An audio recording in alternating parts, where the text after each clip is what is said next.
Время. Оно стирает границы, разрушает камень, зализывает раны и меняет целые миры. Ничто не может противостоять влиянию времени. Все будет уничтожено в прах.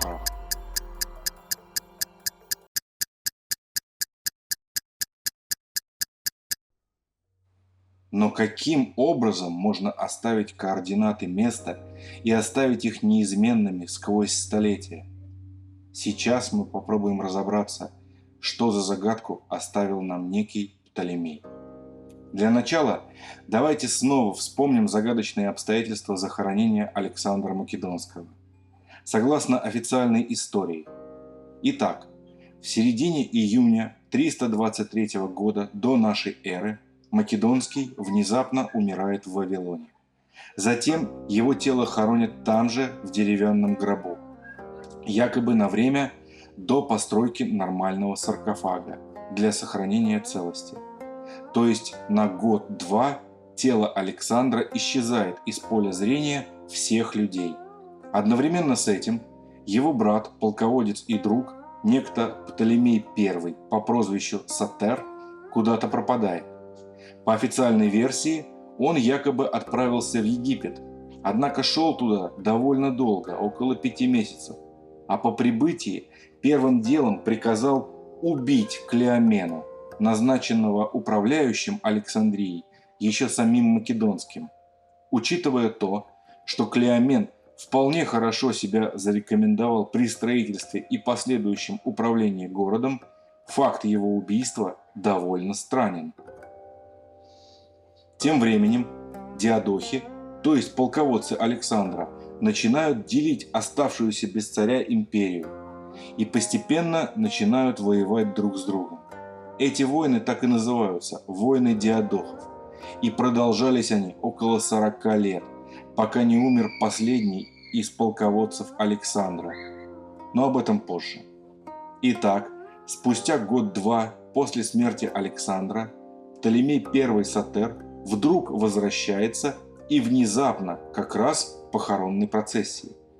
Он перехватывает управление ею и направляет гроб с телом не в Александрию, где завещал похоронить себя сам Македонский, а в Мемфис.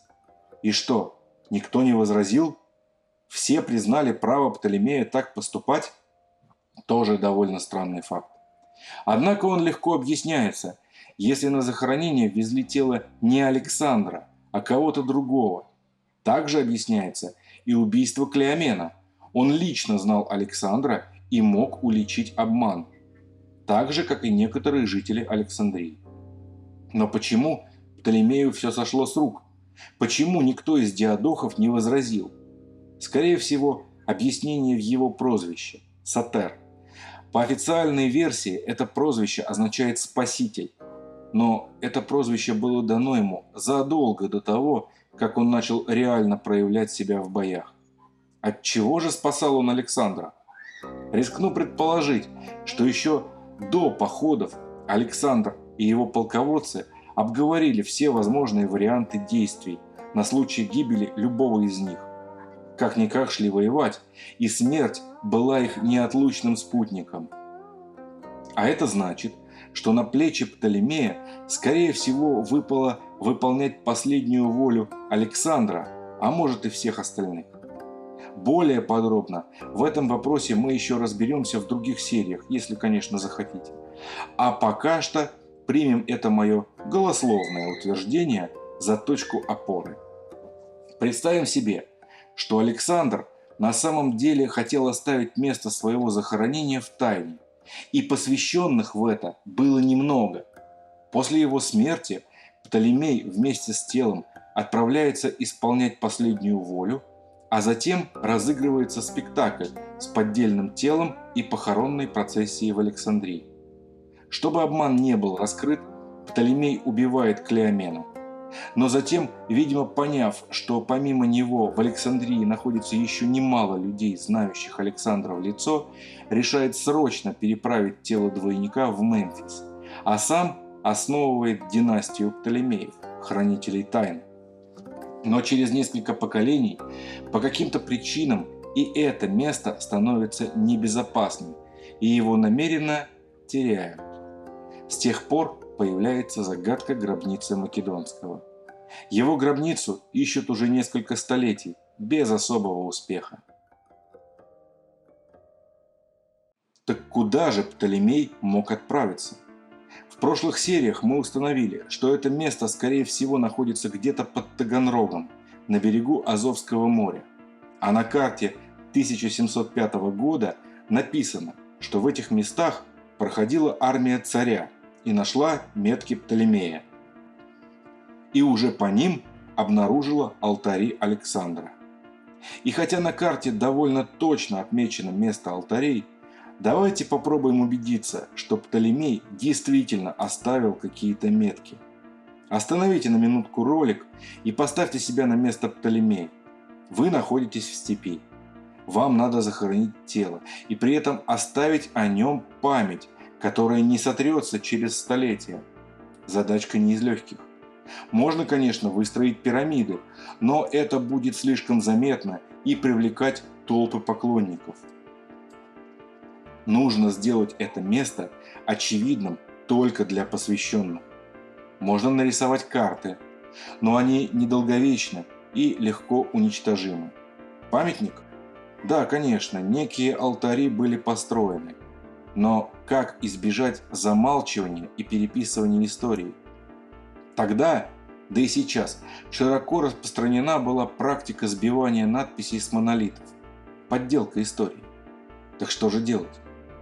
Наши метки должны быть не просто вечными, они должны быть самоподдерживающимися и самовосстанавливающимися, как живой организм. Думаю, что самым лучшим решением для этого было бы основание поселков с населением в определенных точках. А значит, сосредоточим свое внимание на населенных пунктах в этом регионе. Первое, что бросается в глаза, это обилие ссылок и упоминаний на греков. Греческое тут везде. Например, один из пригородов Таганрога так и называется – «Греческие роты». Видимо, в память об указе от 1775 года селить в Таганроге греков. А также в память об очередной русско-турецкой войне времен Екатерины II, в которой принимали участие греческие подразделения. Также одна из основных улиц Таганрога тоже носит название «Греческая». Первые церкви, построенные в Таганроге, заметьте, спустя аж 80 лет после его основания, тоже греческие. Более того, гроб с телом Александра I также был установлен именно в греческой церкви. В 1872 году в Таганроге открыто греческое училище, то есть налицо массовое присутствие греческих культовых служителей, тех, кто что-то знает и посвящен. Одним из первых поселений, основанных по официальной версии в 1789 году, был поселок Лакедемоновка. Он существует и поныне. Немногие местные жители знают, что означает его название. Да и я не сразу сообразил. На ум приходили только английские транскрипции, но и они ничего толком не объясняли. Добрый день. Здравствуйте. А вы давно живете здесь? Нет, я тут проживаю буквально 4 года, я с Таганрога сюда перебрался. А как правильно называется этот поселок? Лакедемоновка. Лакедемоновка. Вы знаете, откуда пошло это название? Да, примерно знаю, мне бабушка часто рассказывала то, что название перешло от того, что однажды из Греции приехал сюда человек и купил эту деревню. И назвал ее в честь своей родины. У него родина тоже по-похожему называлась. На Лакедемоновск. Понятно. Добрый день еще раз. Меня Михаил зовут. Скажите, как вас зовут? Максим. Максим, а вы живете здесь? Да. А давно? В детстве. С детства, да? Да. А скажите, как правильно называется ваш поселок? Лакедемоновск. Лакедемоновка, да? Да. А знаете, откуда такое название? Нет. Никто вам не рассказывал? Итак, на мой скромный взгляд, самым долговечным напоминанием, самым эффективным мемориалом, который будет самоподдерживаться на протяжении веков, будет поселение. Народ, живущий в нем, сам будет поддерживать существование поселения и соответственно метки. В прошлом ролике я сказал, что цифра 1685 на карте Гийома де Лиля оказалась ключом для понимания логики Птолемея. Давайте еще раз посмотрим на Википедию и попытаемся проследить ход мысли. Итак, дата 1685 год не дала нам ничего. Дата 685 год также ничего нам не дала. Удивительно спокойные на события в мире даты. Тогда попробуем посмотреть на 685 год до нашей эры. Что творилось в мире тогда? Единственное событие, которое тогда произошло довольно близко, это восстание мессенцев против лакедемонян и Вторая Мессенская война. Стоп! А кто такие лакедемоняне? А это никто иные, как спартанцы. Регион, в котором находилась Спарта, назывался и поныне называется Лакедемония. То есть очевидная отсылка к грекам и греческому городу. Однако не спешите радоваться. Все оказалось не так просто. По официальной истории, во время очередной русско-турецкой войны русский флот, идущий из Балтики в Таганрог, под командованием графа Орлова, по пути зачем-то высадил десант в Греции, недалеко от маленького городка Мистра, где якобы вступил в бой с турками. Зачем была сделана эта атака, не совсем понятно. Однако в результате к русскому флоту присоединились греческие подразделения, которые затем воевали на нашей стороне против турок. Они состояли из разных людей, однако среди них было очень много влиятельных граждан Греции, чья родословная велась аж с античных времен. К таким людям относился и некто Диметрий Алефереос, чье имя потом упростилось до Дмитрия Алфераки. Он участвовал во многих сражениях и, среди прочих, также и в Чесменском сражении. После войны он изъявил желание не просто остаться в России, но и жить именно в Таганроге. Внезапно оказалось, что это был чрезвычайно богатый и влиятельный гражданин Греции, который за собственные деньги застроил чуть ли не весь город. Более того, он попросил у Екатерины II займ для того, чтобы перевести сюда и всю свою семью, насчитывающую более 100 человек. Он же основал и поселок Греческие Роты, и поселок Беглица, куда селили беглых, и село Дмитриадовка, видимо, в свою честь, и ту самую Лакедемоновку, видимо, в память о своей родине. По некоторым сведениям, его род также вел свои корни из античных времен. Однако его фамилия Алефереос не говорит нам ни о чем.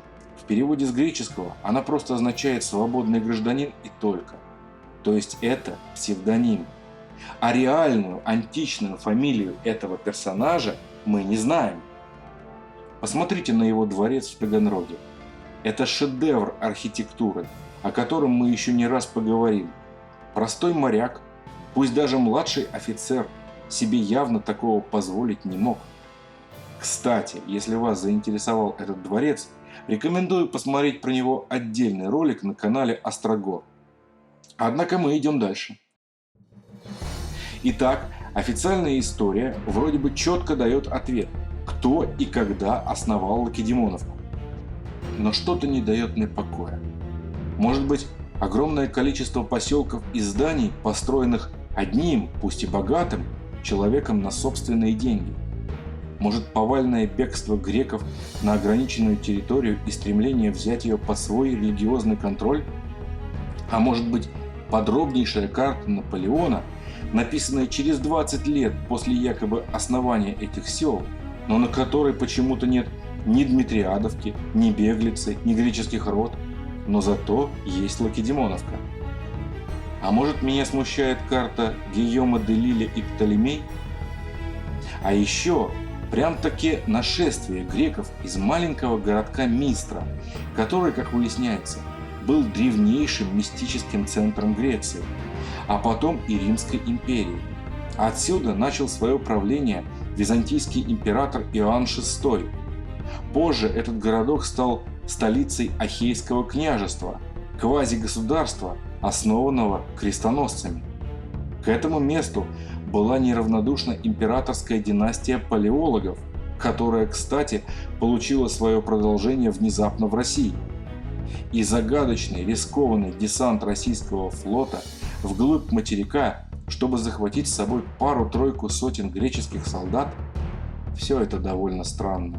Но должно быть что-то еще. И оно нашлось на другой карте, изданной почти через 100 лет, в 1869 году. На этой карте уже присутствует и Беглица, и Дмитриадовка, и Дмитриада, и Лакедемоновка, и Афины. Вот это уже интереснее. Давайте внимательнее поищем информацию про этот поселок. Но нет. Этот поселок существует на картах с 1869 года по 1908 год, а затем начинается официальная история, которая гласит, что именно это место, Афины, в течение нескольких войн постоянно и безуспешно подвергалось нападению. Кто только не пытался его взять, в том числе и Красная Армия в гражданскую войну. Но, как мы знаем, берега там неприступные, и попытка высадить десант практически обречена на кровавую мясорубку. Именно поэтому поселок, хутор, переименовали в Красный десант и поставили мемориал павшим. А до этого хутор, согласно официальной истории, назывался Марьевка и основана еще одним греком – Бенардаке, кстати, родственником Алфераки. Стоп.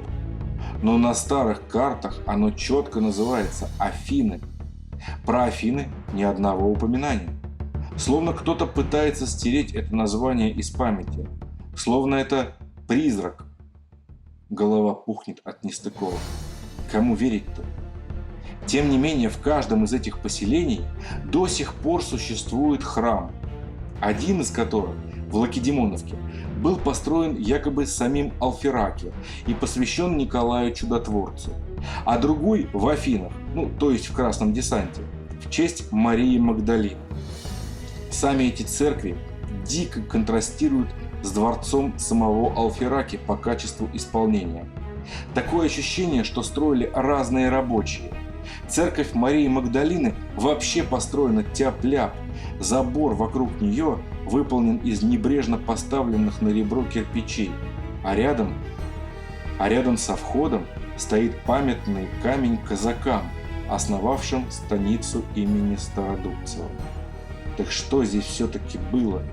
Станица Стародубцева? Поселок Марьевка? Поляковское поселение? Или все-таки Афины? И зачем с таким упорством на протяжении столетий это место пытались взять десантом? Неужели нельзя было высадиться в другом, более удобном месте? На мой скромный взгляд, эти церкви либо сами являются метками, оставленными Птолемеем, либо скрывают их под собой. Что ж, все это довольно туманно и больше относится к моим домыслам, чем к фактам. Но у нас остается последний аргумент – карта Гийома де Лиля. В прошлой серии мы установили, что она довольно точная, а поэтому ей можно доверять. Давайте попробуем перенести ее данные на карту и установить, где находятся те самые алтари Александра, а также есть ли они сейчас.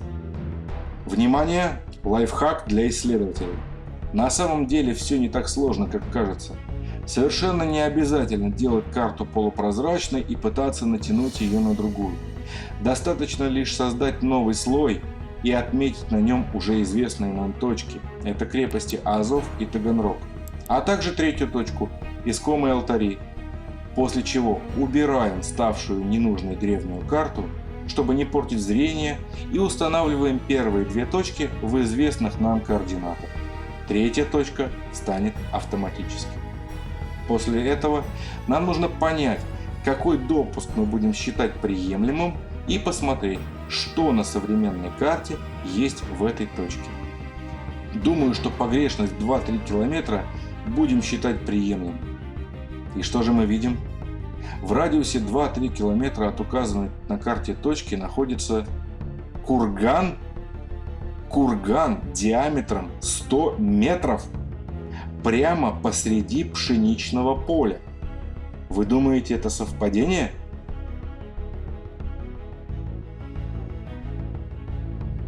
Давайте посмотрим на него в Яндекс.Картах.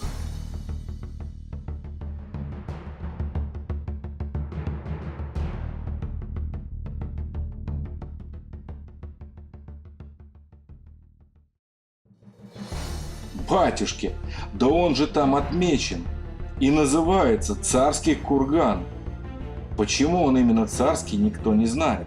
Возможно, просто потому, что большой, но в километре к югу от него находятся раскопки города-музея Танаис. Вы все еще считаете, что это совпадение? Давайте съездим туда и посмотрим все своими глазами на месте.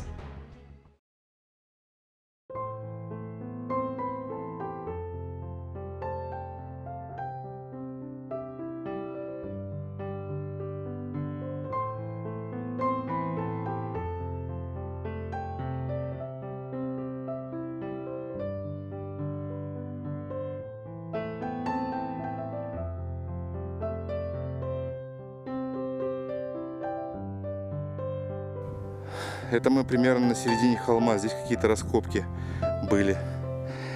Но на камеру, наверное, плохо видно. Но запах цветов обалденный. Вот чертополох пахнет офигенно. А это Острогор, который снимает тот самый чертополох, который пахнет офигенно. Ну что, пошли дальше. Нам еще вон сколько. Ну вот, друзья мои. Мы стоим на вершине Царского кургана. Судя по всему, здесь метров... Острогор сколько? Ну, метров 10 высоты есть, может, да нет, даже под 15, наверное, может будет. Открывается невообразимый пейзаж. И, кстати, вот там вот еще какой-то холм, видишь? А тут, по-моему, целая группа. Да, целая группа курганов. Только они все поменьше, а этот Царский, он так и называется. И самое интересное, что... Где я не искал, я так и не нашел. А почему он называется Царский? Единственная версия моя, но я пришел к ней совершенно другим путем. Значит, кто-то знает. Какие-то камни развалены тут.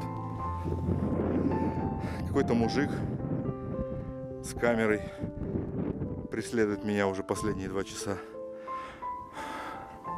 Надо будет от него спасаться потом. Вот какой-то раскоп в самом центре. Не, ребят, но запах здесь просто обалденный. Очень, очень классный.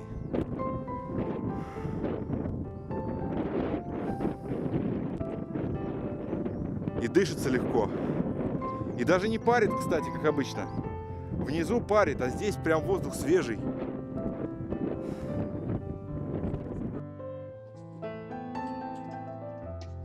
Но неужели на этом кургане не проводилось раскопок? Ну, конечно, проводились. Хотя там вряд ли что нашли.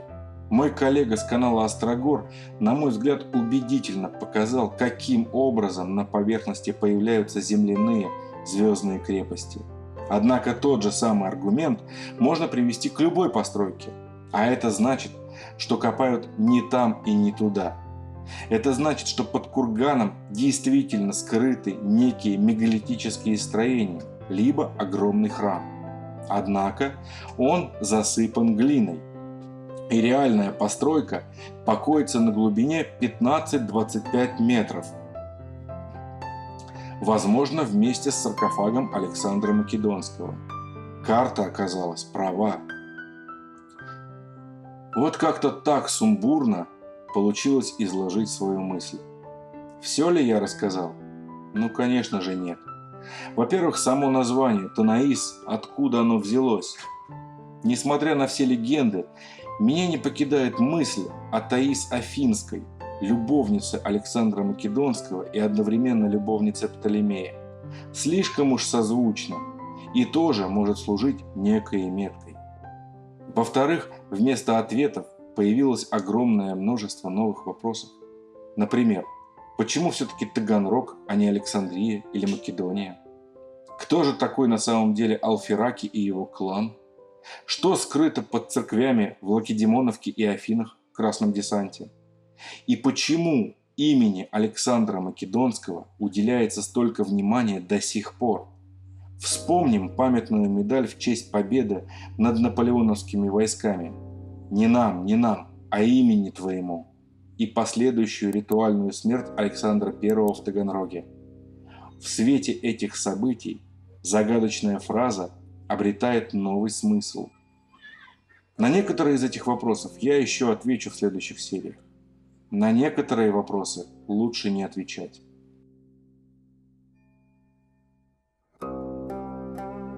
За время своего 12-летнего правления Александр основал множество городов.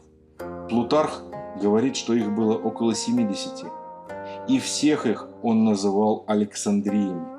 Современные историки считают, что их было от 13 до 34. И один из этих городов, построенный якобы за 17 дней, называется Александрия Танаисская.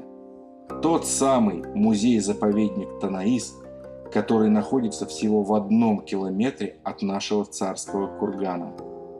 Так в какой именно Александрии завещал похоронить себя Македонский? Друзья, никто из нас не застрахован от ошибок. И если в логике моей увидите вы сбой, то не стесняясь, четко, грамотно и без запинок, оставьте под видосом гневный комментарий свой.